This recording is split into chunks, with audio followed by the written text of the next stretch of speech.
So good afternoon, everyone, and welcome to our panel Advising Philanthropy in 2023.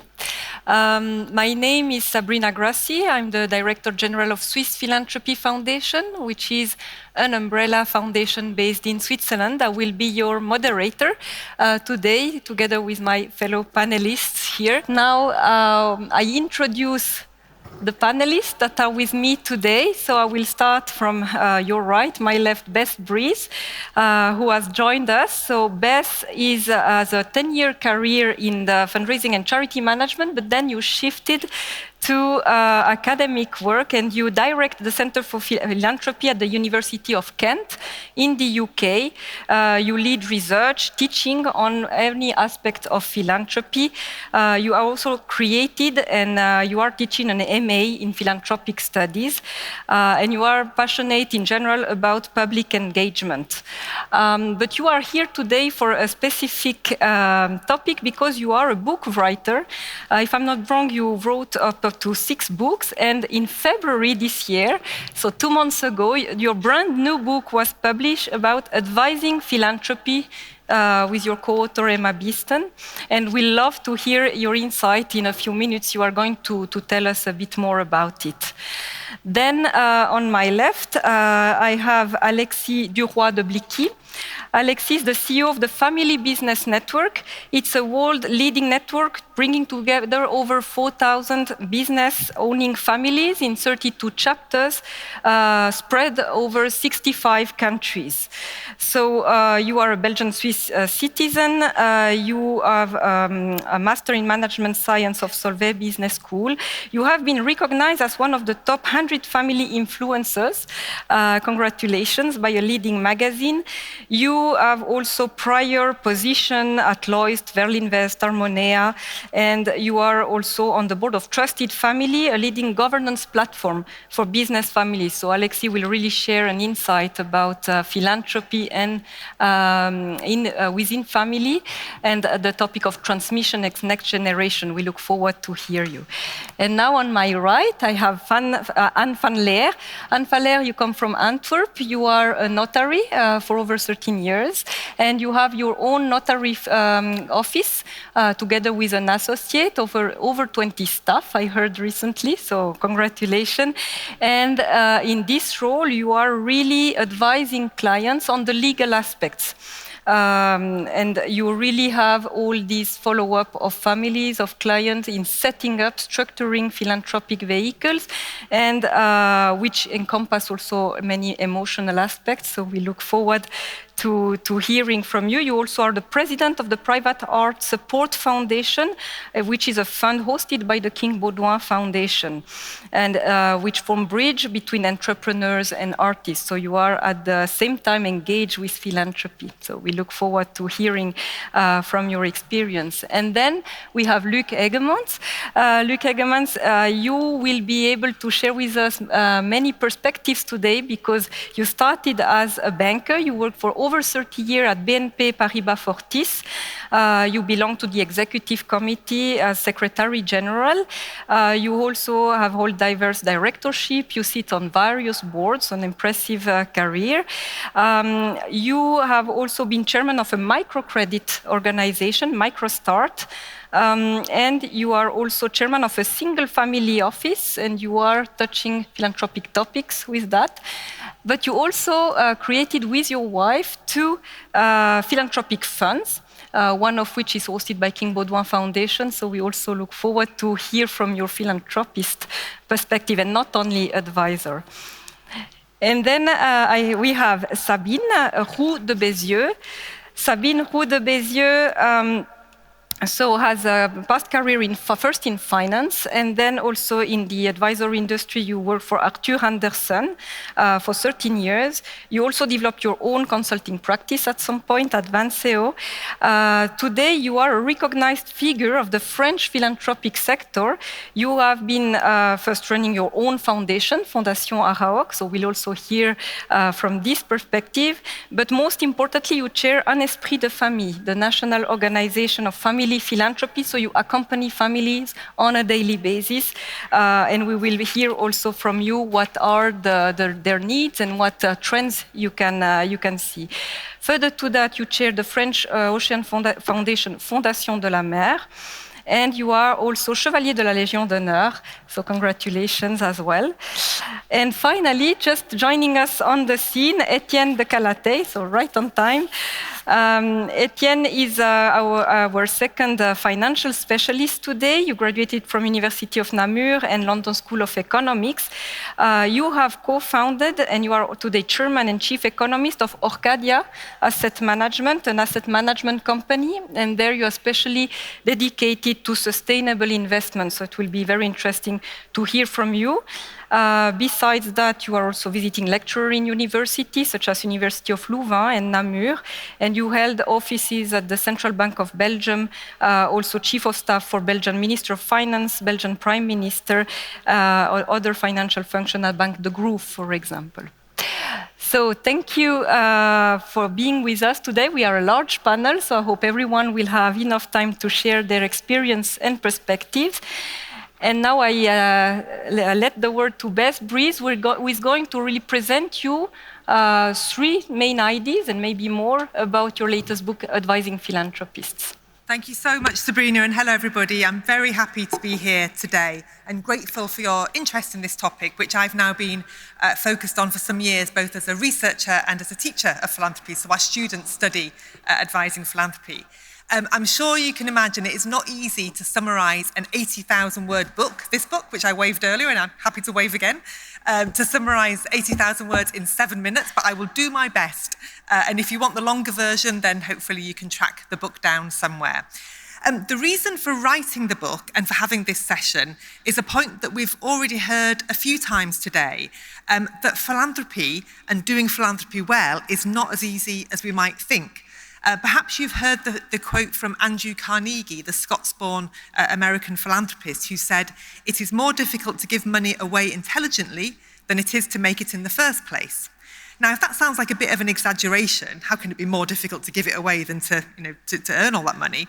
Then it's worth doing a little thought experiment with yourself. So I invite you to have a think. If someone just suddenly gave you €1 million or even €1 billion and said, what are you going to give it to? Like, you had to think, what are you going to do with it? What would you decide? Which of the many hugely important issues and causes would you decide to give it to? Would it be the climate emergency?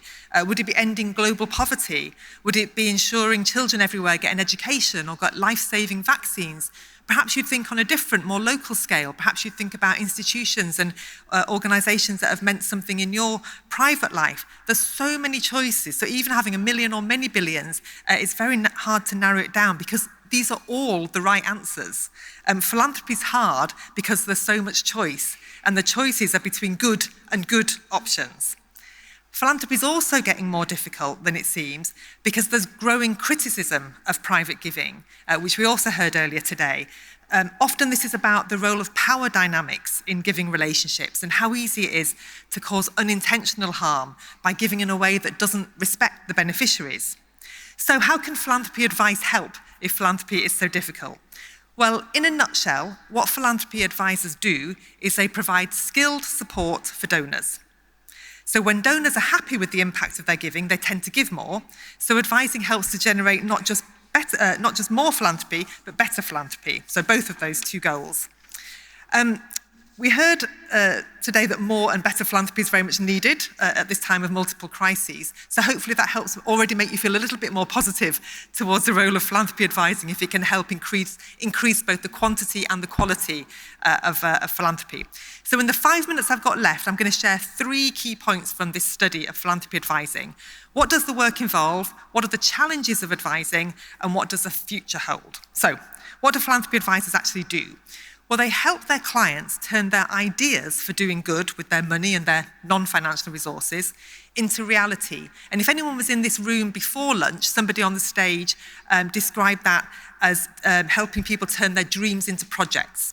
So the advisor combines great technical knowledge about the non-profit sector and how it works, things like the regulation for gifts and so on, with strong people skills, so active listening and facilitating to help individuals and groups like families, they often work with families, to articulate and implement their ideas. There are many different tools and frameworks that advisors use to help donors to navigate these many choices, and we include lots of those tools and frameworks in the book. But you know, advising is not just about taking a client through a process, because philanthropy is often very personal and quite emotional. Perhaps they came into that wealth because a loved one died, or they got divorced, or they built up a business and they're sad to see it go when they sold it. There might also be conflict about having that money, about being on the wrong side of the wealth inequality debate. There might also be conflict within the family about how best to use the money. Should it go to philanthropy at all? And if it should, what should it go to? So the advisor has to help facilitate and navigate all these complexities. And the donors often feel quite overwhelmed by the choices that they face and have unrealistic expectations about what it's possible to achieve. So the art of advising lies in asking the right questions in the right order and managing the pace and depth of the process, building trust, knowing when to share knowledge and examples. And advisors can also add value to philanthropy by providing a bit of a reality check. They can help donors to think beyond their own perspective, to consider, well, is that really what society needs and what the wider world needs? To encourage them to consider collaborating with existing efforts, because even that million or billion is not going to make much of a dent on some of the world's biggest problems. And advisors can also help promote good practice in grant making. So they open donors up to new concepts and ideas like participatory grant making and reparations through philanthropy. So secondly, let me move on to the two main challenges, or a couple of main challenges of philanthropy advising.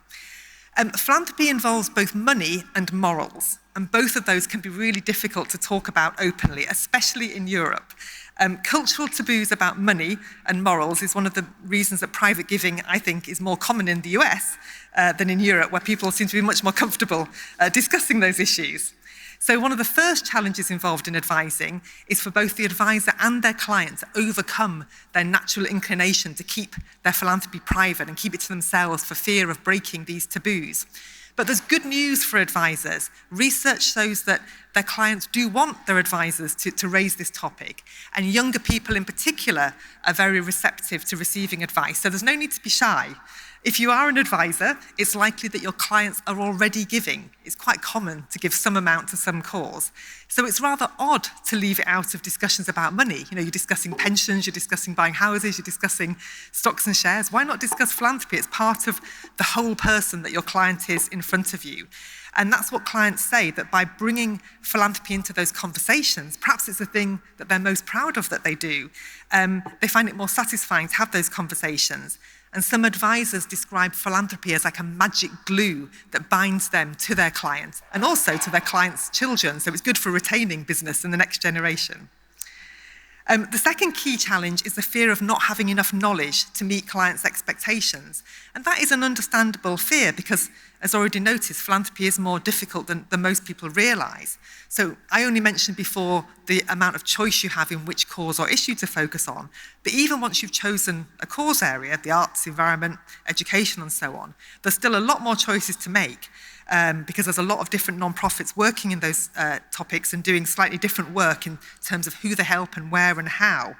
So there's important decisions to make about how much to give, over what time period, whether the money can be spent on core costs or is it for a specific piece of work, what kind of reporting and evaluation does the donor need? Do they prefer lots of data and photos and stories, or do they want to visit in person? And if so, how do you conduct that visit to the non-profit in an ethical way that minimises those power imbalances mentioned before between those who fund and those who are funded?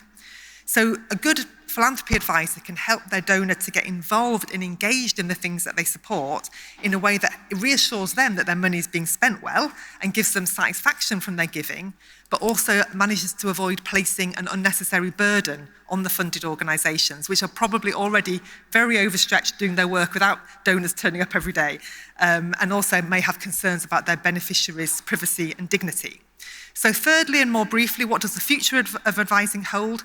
Well, like all aspects of philanthropy, advising can be critiqued and challenged, and I think the survey at the beginning showed us that those kind of critiques and concerns are in this room, and that's fair enough.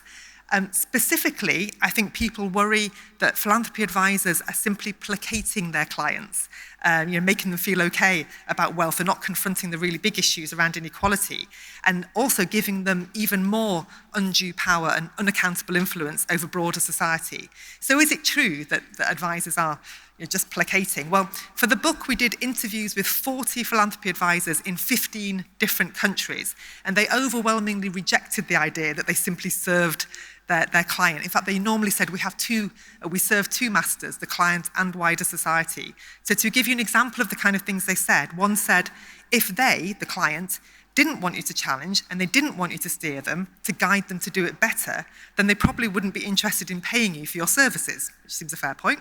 And another agreed, there's no value in philanthropy advisory if it's not creating additional social change, if it's not making money and time and talent be used in a smarter way.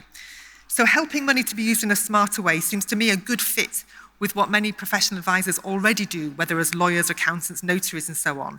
So we argue that extending that skill to philanthropy is a natural fit and an important role, and enables all kinds of professional advisors to become part of the process of making positive change in the world. So I personally hope that the future involves a lot more people offering philanthropy advice, whether as part of a broader package of services to clients or as independent philanthropy advisors, whether as independents, consultants in banks and what have you. The poll showed that general negative feeling about philanthropy advising. So let me give you one more reason to maybe nudge you towards a higher mark when we redo this at the end. We did some research in the UK to find out how much extra money might be unlocked if people did get decent advice.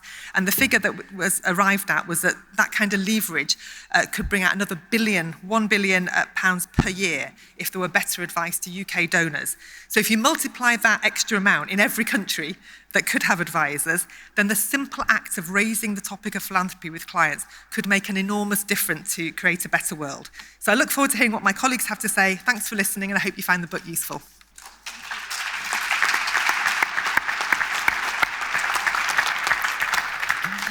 Thank you, Beth. So very interesting topics you raised. So really this recognition that we are in a more and more complex world, and this difficulty of choice to give well, right? To whom you give, how much, how you give, to achieve in the end greater impact and for the greater public benefit of everyone. And this recognition that in the end, philanthropists are rarely acted alone, but it has been very hidden. There are indeed intermediaries that are helping them, maybe on a daily basis even.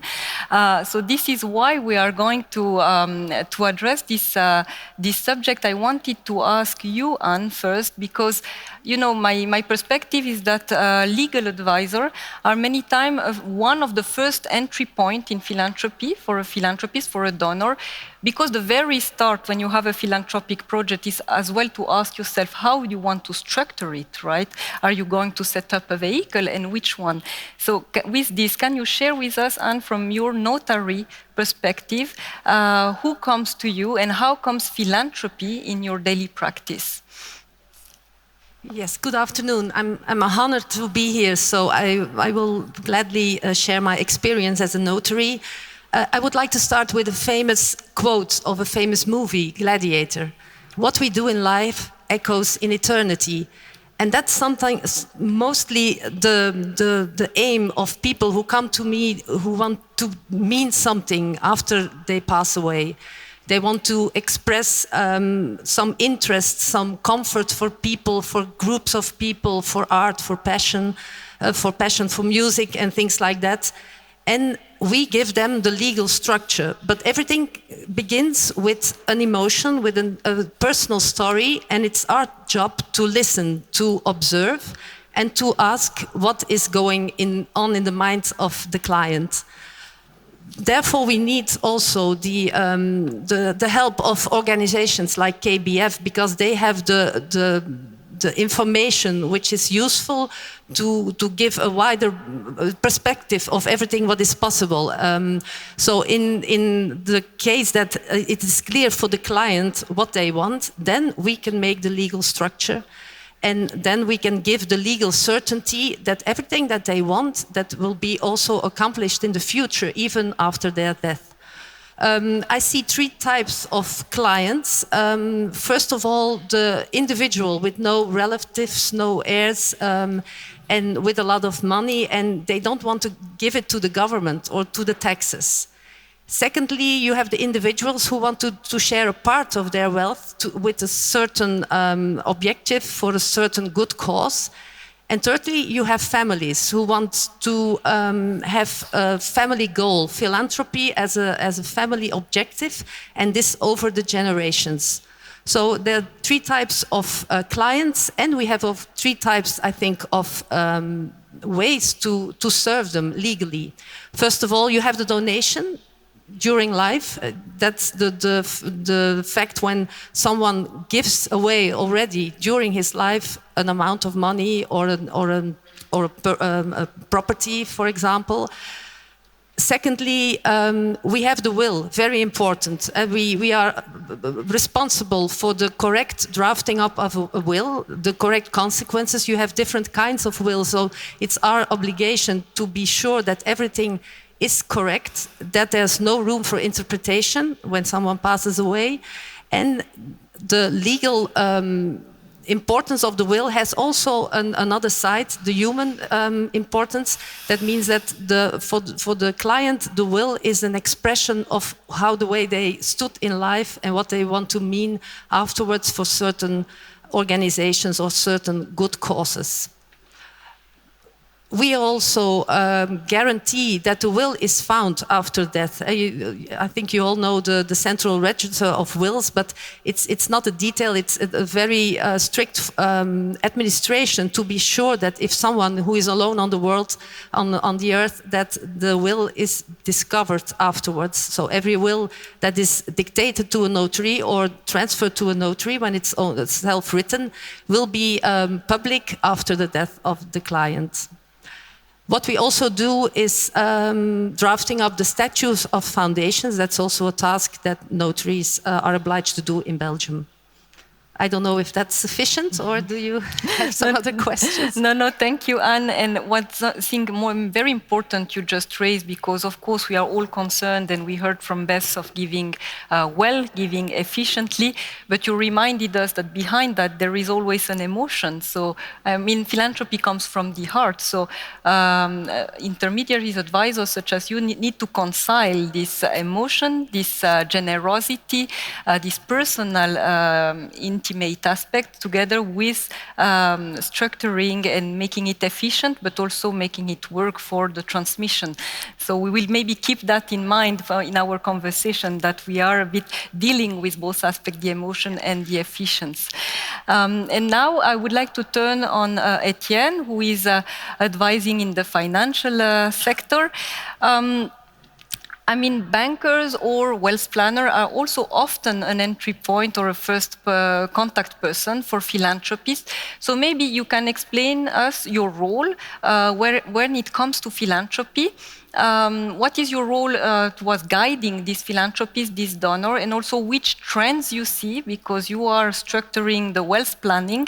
So which trends do you see in the recent years from your standpoint? Thank you. Let me first start by saying we mentioned that it's difficult to be a good philanthropist. It is. But we should pay respect to those who are really suffering from real difficulties.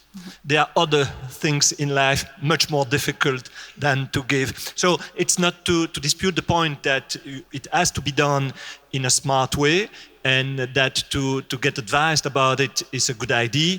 But there are things for many people, maybe not sitting here, but in the cities and in other rural areas who are really suffering, and it's something different. But this being said, I think that indeed private bankers are quite often an entry point for individuals or families, and indeed I do converge with what Anne just said about the third kind of people interested by philanthropy. In all limited cases, families are definitely part of the story, and the cohesion it may bring to a family, while we know that money quite often may lead to dispute. Here, to do something together may unite what money could disunite. So I think that indeed we quite often see private bankers as appropriate entry points. They are, because we know something, ideally a lot, about the wealth of the people we are in contact with, but we are not per se the best experts. Except for those who have a department within the organization devoted to that, and who devote a lot of financial means and human means to do it properly. But I would prefer, as general recommendation, think that it's better for private bankers to be focused on what they do best, which is to manage assets and to suggest to their clients with an interest in philanthropy to pay a visit to those who are really experts in this different field. And I'm not sure that to do a little bit of everything is the right thing. So I would, as a general recommendation, say, ask your private banker who else would do it, who could help him in an independent way. I think it's always important to be focused on what you do best. And in terms of asset management, as in many other areas, it's quite important to avoid conflict of interests. And it may be a source of conflicts of interest if you are managing assets and at the same time advising people how to best do the philanthropic action. So that's the idea. In terms of trends, I mean, we are a rather young organization, so I cannot say much about it, but I would say that we see trends. For instance, about 10, 15 years ago, interest for environment was quite limited in terms of philanthropic activities. Today it's different. So you see thematic changes, that's for sure. But for the rest, I think that there is no major change in the purposes of those who are actively involved. We have been mentioning emotion. Let me say, indeed, it's emotion, but it's not only emotion being generous. It's also, and we have to face it, it's also a question of power. It's also a question of how to survive. So it's a question of ego. Those are also quite important dimensions. I mean, I don't care about why people ask me to do this or that in terms of philanthropic action. What matters is to have means to finance things I think good for society. But in the motivation, we think we may find things which are a little bit less positive. But it's up to us to turn this maybe negative energy, power, respectability, media coverage, I don't know what, into something good for society. Mm-hmm. Thank you.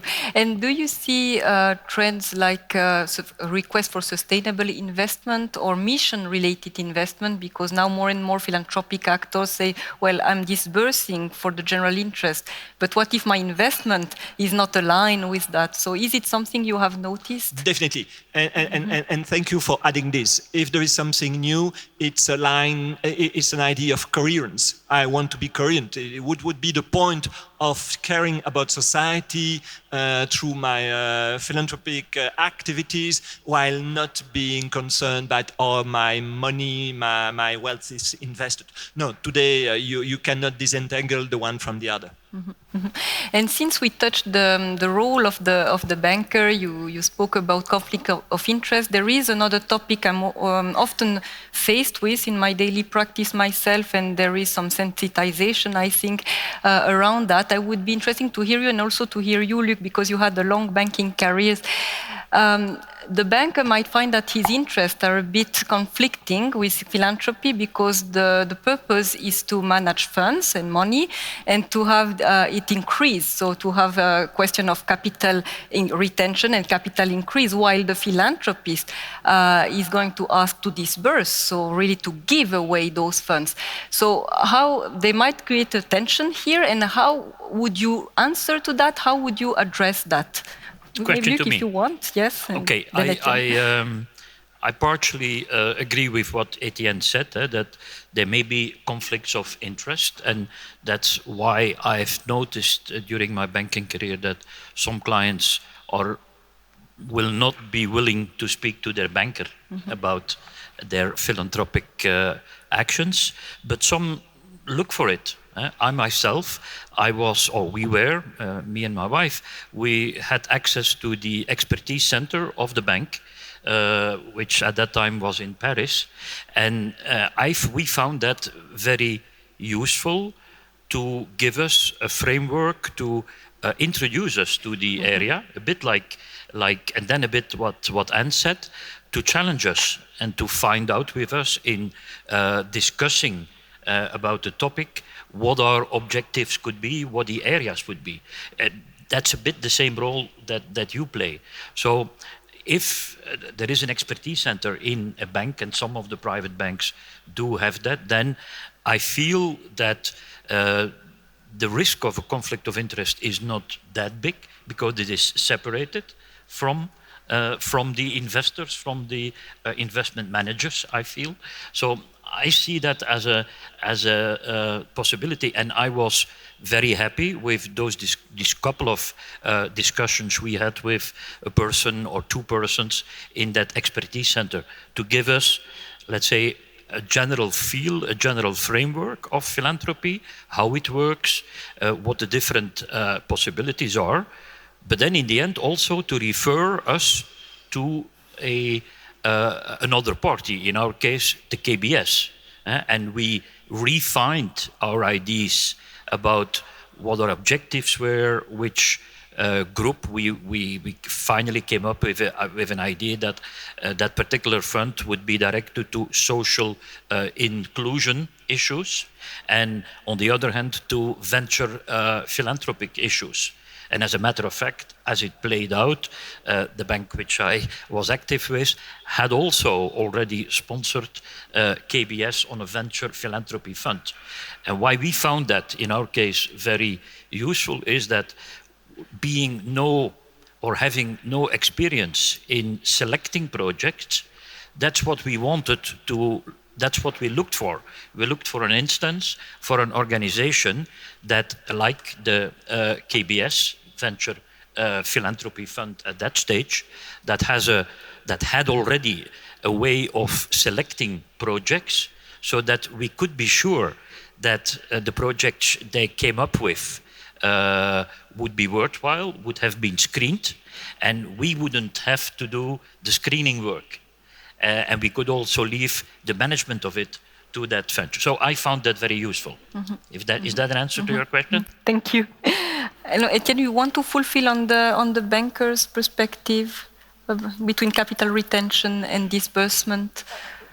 It's a very good example illustrating my point about the risk of conflict of interest, and I am afraid indeed it may be observed. And listen, why would be the good asset manager being at the same time the best advisor in terms of philanthropy? I wonder who is which organization would be so good as being excellent in all fields.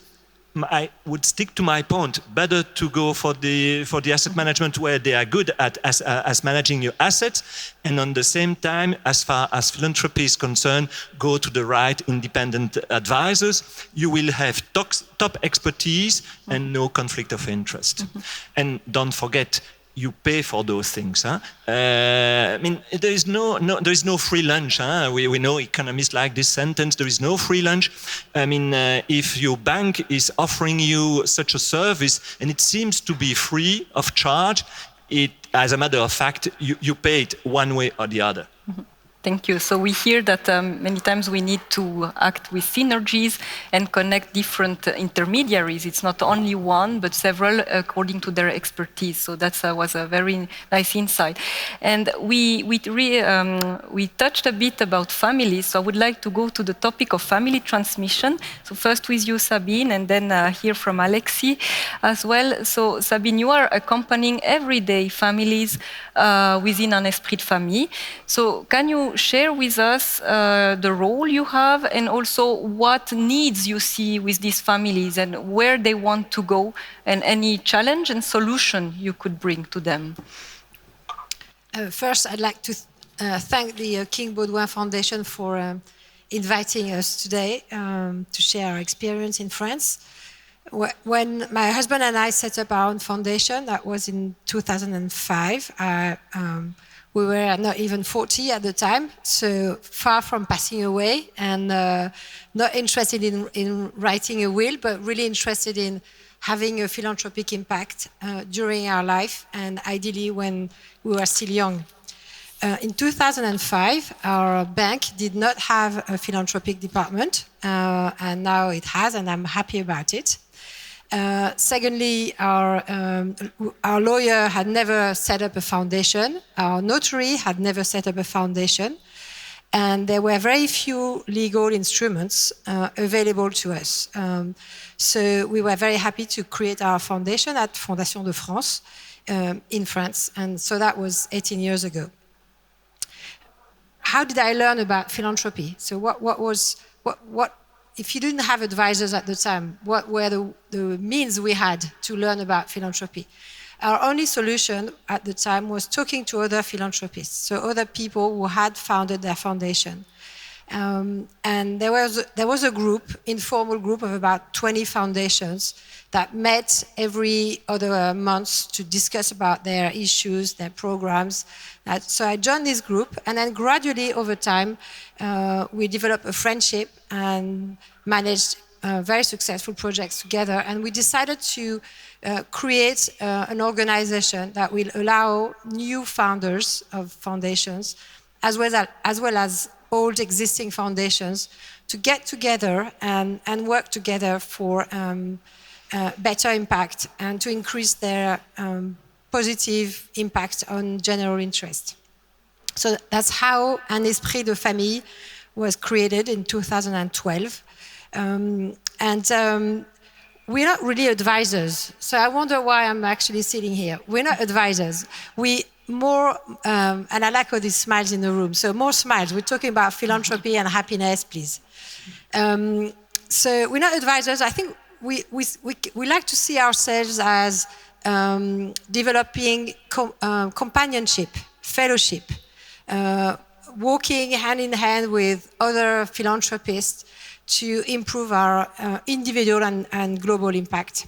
So the way we do that, first is by sharing experiences, our successes, our failures as well, with potential philanthropists or people who have just created their philanthropic structure. We discuss about how much money they want to invest every year. We're talking about investing. I think it's a positive way to think about our social impact. So how much, how, to whom we give, and also to what cause. It was a little bit alluded earlier, other causes are worthwhile. I mean, there are so many problems and so many people in very dire situations in our countries and around the world that every single cause is worth giving money to. Now, every person and every family has its own story, personal story, and chooses to go on different routes, whether education, healthcare, culture, etc.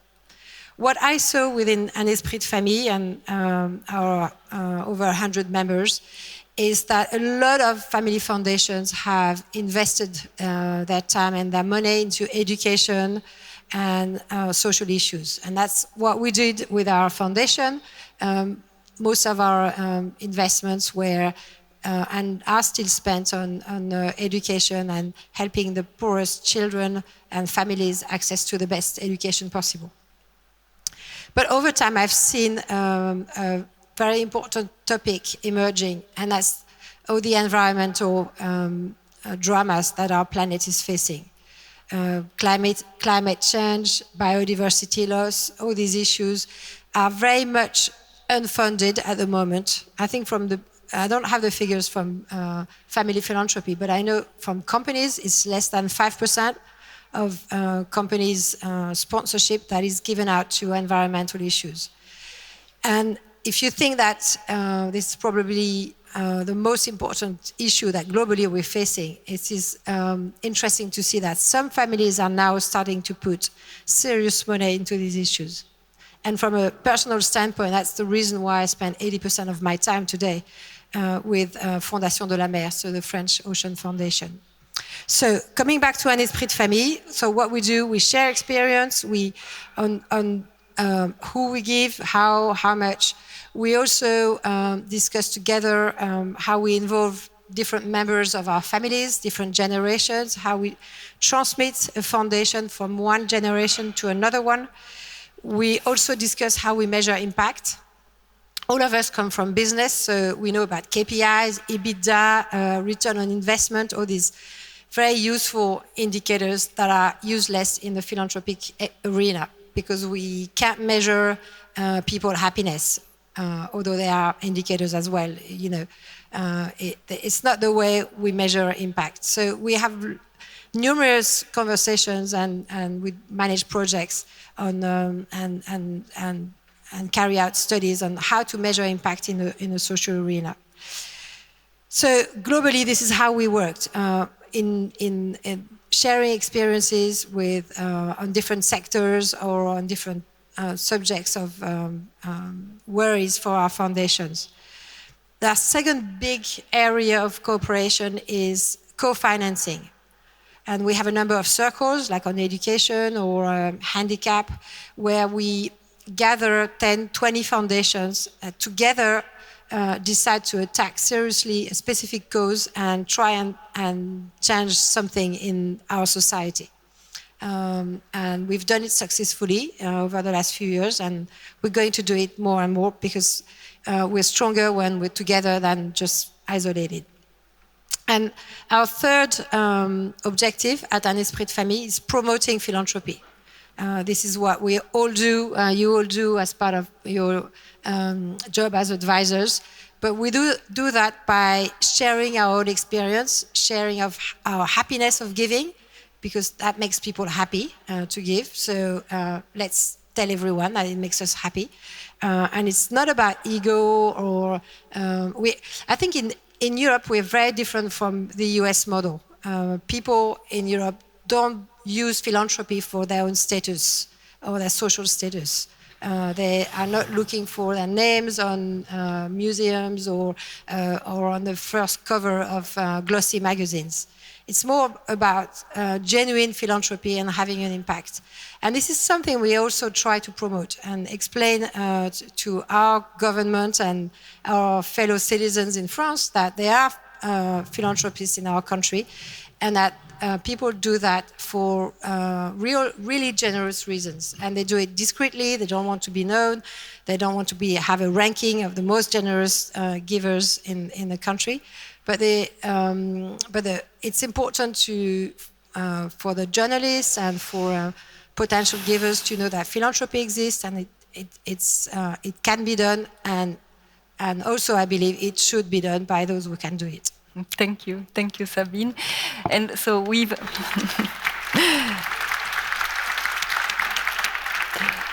So what we hear today is really important not to act in silos and really to not only exchange with people who can advise you, but also exchange among your peers. You are saying philanthropists need also to talk together to get inspired or to get ideas on how to manage or how to address challenges. So that was a very important point. And with this, I would like to hear you, Alexi. So you are really deep into family business transition. So transmission, sorry. So where comes philanthropy into that? And what do you see as very important aspects in the transmission of values and of business or of philanthropy? Thank you, Sabrina. It's a pleasure to be with you today. Well, like Esprit de Famille, the Family Business Network is not advising families. We are a safe space where business families come to exchange on the issue of how you reconcile the family, which, as we said, is about emotions, conflicts, ego, power, with the business, which is entrepreneurship. And sometimes when you bring the two together, you create wonderful enterprises or you destroy lives. And because business families represent 70% of the economy, when the family doesn't work, it impacts more than the family. It impacts the business, the assets, and the employees. So I'm speaking here because when families come to the FBN, they talk a lot about their advisors. And so what I want to do is also share what I hear from them. Now, philanthropy, as we know, is the love of humanity. And for a lot of families, that's the place where the values are being discussed. That's the place where the family takes root. I think research shows that a lot of the families, family business, they all come from a village. Even today, the largest family business conglomerates, they're still very much anchored in their communities, and a lot of their philanthropy goes into that community. And so that's really a place where those emotions, those conflicts, ego, power, but also family learning and having fun together do a lot of work. Now, historically, you quoted the fact that it's easier to make money than to give money. Well, most business families thought the other way around. So what they would do is they would send the less gifted children to philanthropy because there they could give money, and if they were not giving money well, it would not have an impact. Well, it is changing, and this is one of the trends we're seeing because philanthropy brings purpose. And a lot of the new generation, they find more purpose in philanthropy than in their own family business. And they join the Philanthropy Foundation or the activities in philanthropy to transform it, hence the ideas around impact investing, social entrepreneurship. And then they want to go one step further and leverage the Philanthropy Foundation or the philanthropy work of the family to transform the legacy business. And I think that's where we see also a very important trend, and that's where I would encourage all the advisors to make sure that they ask the question to the families on how they can create those bridges between the CSR activities of their businesses and the work of the family foundation. Because there are lots of synergies there, and there's, in terms of bringing more purpose back to businesses, it's a very powerful way to do it. And obviously, as in cross-generational dialogue that we see in family business, we see it in the philanthropy world. The typical case is an amazing foundation that has been created 50 years ago by a patriarch, sometimes a matriarch, but back in those days it was more a patriarch, spending or investing a lot of money in Africa. And then 2 generations down the road, you have the new generation saying, we like the work, but we're more interested by social work in inner cities in our country. So how do you create those bridges and those gaps and make sure that generations come to the table at an early stage to exchange on those issues and try to align on those values and then leverage those values in the way they give back to society? Thank you. Yes, that was one of the topics you addressed, Beth, in your books, the upcoming wealth transfer and generation shift. So there are plenty of families that are going in the coming years to really have to transmit business, but also values and philanthropy to a next generation. So what, for example, you already said a few words, what new trends or what new needs you see among these young people that are coming? What do they demand or request? Well, first, they are impatient. You know, it's a generation that is very impatient, and so they want to see impact probably faster. And we know that philanthropy takes a long time. There is a lot of inertia in giving, and measuring impact is not always easy. So finding ways to, you know, encourage local philanthropy, encourage community philanthropy back into the local roots is a way to really make sure that the next gens that are impatient can see the results. And then making sure that, you know, it's, as we say in real estate, it's about location, location, location. In family business or families in philanthropy, it's about communication, communication, communication. So really inviting them to spend a lot of time and then to meet other families who are going through the same issues, and so that they can learn how to align. And then if at the end of the day they don't align, that's okay. They can learn from themselves being active in different type of ecosystems. Thank you. So again, exchanges, conversations, communication. Do you agree with that, Anne? Because you told us one of your activities is also to help redact will.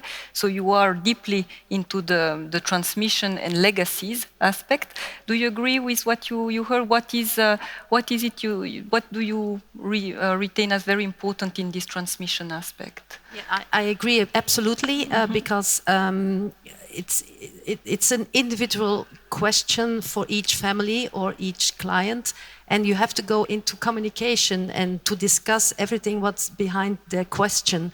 And it's only when everything is clear, transparent for all parties, then something can work to the future and to the next generation. So communication, I agree fully, is very, very important. Not just give them a legal document and say, sign this, you will be safe. No, you have to explain that we give them a peace of mind, but that they understand what they get from us. Thank you. We wanted to keep time for question and answer. So before we move back to the audience for question, maybe Beth, you heard many insights today from our panelists. So how does it resonate to you with your book and your own research and your own findings? Well, thank you, Serena, because I did want to come back on the point that Etienne made about whether someone who has a skill set to be a good banker or a lawyer has a good skill set to be a philanthropy advisor. And so that gives me a chance to clarify that I'm not suggesting they should provide the advice, but even if they don't have the skill set, they have one great advantage over the independent philanthropy consultant, which is that they have the donor or the client right in front of them talking about money. And the advisor, the other kind of advisors who are not in banks and not in professional advising situations don't have that. So that's why I think there is a responsibility on the person who's a wealth manager or a lawyer, a notary, accountant, to just raise the topic. They should not go beyond their skill set. You're absolutely right. I do agree. If it's a simple request, they can maybe help. I want to make this donation. I want to add something to my will. But anything more complicated, they pass on. And of course, then that has to be reciprocated so that if the advisor they pass you on to then finds themselves wanting to, say, set up a foundation, they would pass you back to the lawyer who has that skill set. Because often the independent advisors have more of the soft skills, the kind of facilitation, the working out what is your philanthropic goal, but they're not legal experts. So you're right. Thank you for giving the chance to clarify that. And just on that, I mean, when someone makes a lot of money, if they're only ever faced with the prospect of, okay, how much do you want to invest for your future and your kids' future? Do you want to buy property? Do you want to buy stocks and shares? Do you want to get a mega yacht? And if nobody mentions philanthropy, then all we're doing is strengthening the idea that there's a taboo, it's not normal, that no one else does it, and that the only thing you do with money is you consume it on yourselves. So I do think that there's an obligation to just bring philanthropy into the conversation. Thank you.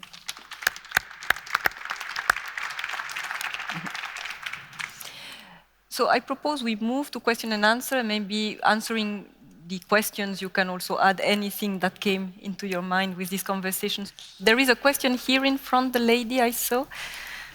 My name is Marguerite Delalonde, and my concern is I have the impression that a lot of opportunities or a lot of philanthropists in the world, how do we make sure as non-profits and project holders to be known in our projects? And also it's very hard to identify the philanthropists. So if you have any ideas, thank you. Thank you. We were saying that we were taking 2 questions, sorry, I forgot to mention, and then panelists can choose where they feel more comfortable to answer. So maybe a second question. Thank you. I have a small proposition. I'm also from an NGO against poverty. So I'm now going into a new idea, and I just want to propose it to you all, that a kind of philanthropy that you also could advise from being a banker is, we have a complete housing crisis in Belgium, but also in Europe, where people can't afford buying a house or even getting one. So it would be an idea that bankers also could suggest to their clients that when they have a second or third home, that they think about just giving it not away, but just having it at small price for people with small incomes, and that they can not buy it, but just have renting it. So, and there are effects between organizations, but they are not known by wealthy clients. So I think bankers could have an advising option there. Thank you. There was a third one. Yes. Very quickly, it's a question for Mr. Alexis Duroy de Blicky. My name is Luigi Giovine. We happen to know each other well, and as we spent several years together in Washington, we're about the same age, looking at generational change. We have known each other's families. What would you say are the main differences in the approach towards community work, philanthropy of our generation versus the very young today, based on your platform and what you experienced so far? So now maybe our panelists can, Alexis, you want to address this first question, but maybe there were other questions you want to address, Sabine? I think generation-wise, the first is impatience. They want direct impact. So I think, how do we help them to do that? Secondly, they want to be philanthropists at 25 and not at 75. Now, we need all, but I think it's about how we create those mechanisms for young philanthropists, and not only the tech entrepreneurs who've made a lot of money, but young philanthropists to experience philanthropy and to be actively involved, either as donors of their time or of their money.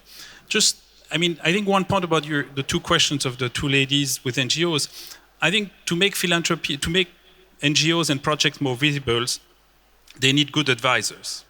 And as Etienne said, good advisors, there's no free lunch. And I think one of the big issues we face in philanthropy is that a donor would say, well, if I pay a philanthropy advisor, that's money that would not go to the end beneficiaries. And I think that's a problem. And that's a problem we need to face as a community of donors and of advisors, and recognize that to get good advice for good, impactful philanthropy, and I hope your center can maybe research that, it's worthwhile making sure that you compensate those advisors with the right pay. And probably it will be a bit less money to the end beneficiary, but it would be much more impactful. And I think that's something we need to continue to work on. I think in the Americas, they know of that, and I think we in Europe can probably work harder on that topic. But maybe. Thanks, Alexis. Actually, at An Esprit de Famille, we use advisors for the community of foundations, and we find advisors very useful to challenge our thoughts and make us progress again collectively. Just to answer the questions of the two NGOs and bouncing on what you said, what I've seen over the last 20 years is that philanthropy has become more and more sophisticated, and at the same time, a little bit more blurry between business and philanthropy. And there have been a number of mixed models that have developed, combining direct investment with giving. And I see more and more businesses that are setting up foundations next to their business to not compensate, but add a different way of acting on the specific area they're interested in by spending out some parts of their dividends or their net revenues as a complement to their proper activity. So, and also I see foundations that are also setting up an investment arm to their activities, and that's specifically what families are doing, because they realize that charitable money cannot change the world by itself. But capitalism and investment has proven its effectiveness over the last 100 or 200 years. So combining business with philanthropy works, and whether you are from a donor side or whether you are from an NGO side.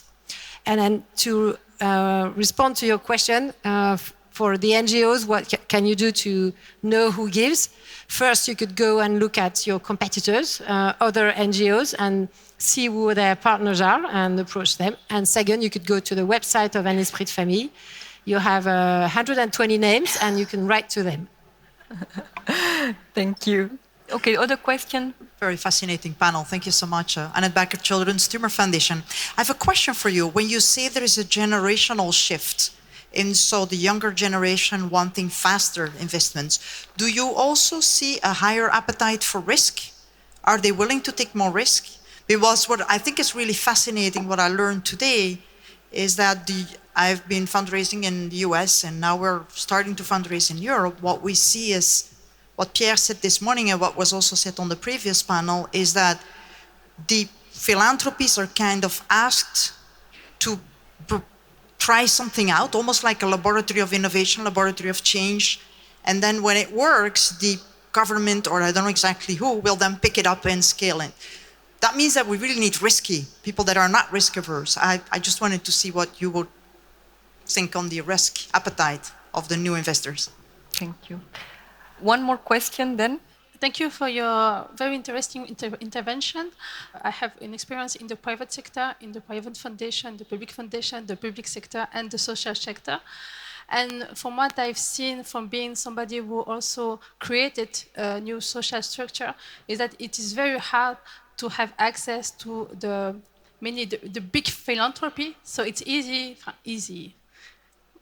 You can say you can work for it, but then you can have like public recognition, private sponsoring, but to get to the big portfolio, it's hard.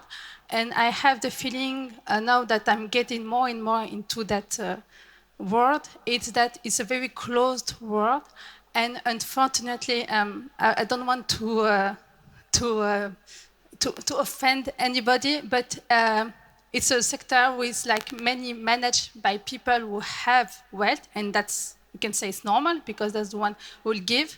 But what's for me not normal is that the advisors are often from the same sector and actually have in general no clue of what it is like to have like no money, they don't know the public, and those are the ones advising the private foundation and the big philanthropy.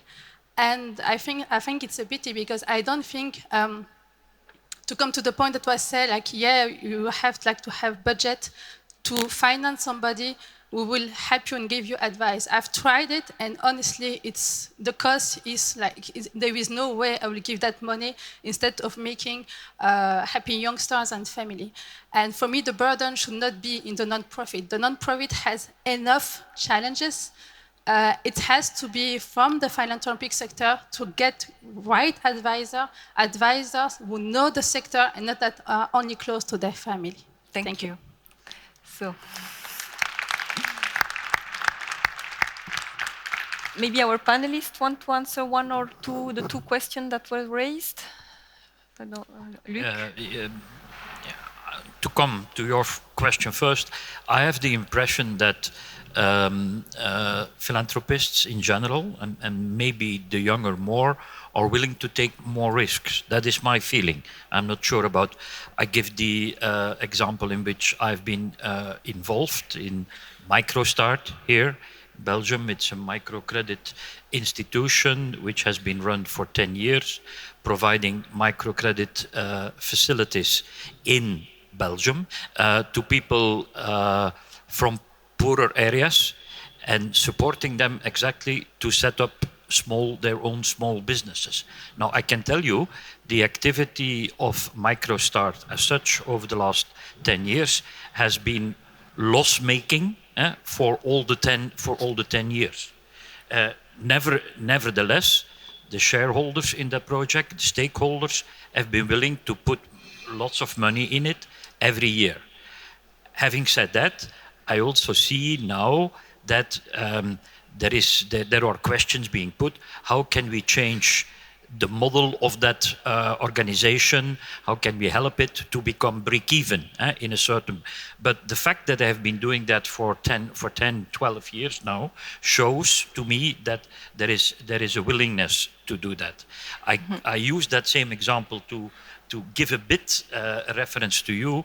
I see that the people with whom we work at MicroStart, they are often coming from more difficult areas. I give for an example, we have in Ghent, we have in even here in Brussels, the managers of this microcredit are often refugees from Syria. So they come here, they get the training, and they continue to work with clients who are in the same area.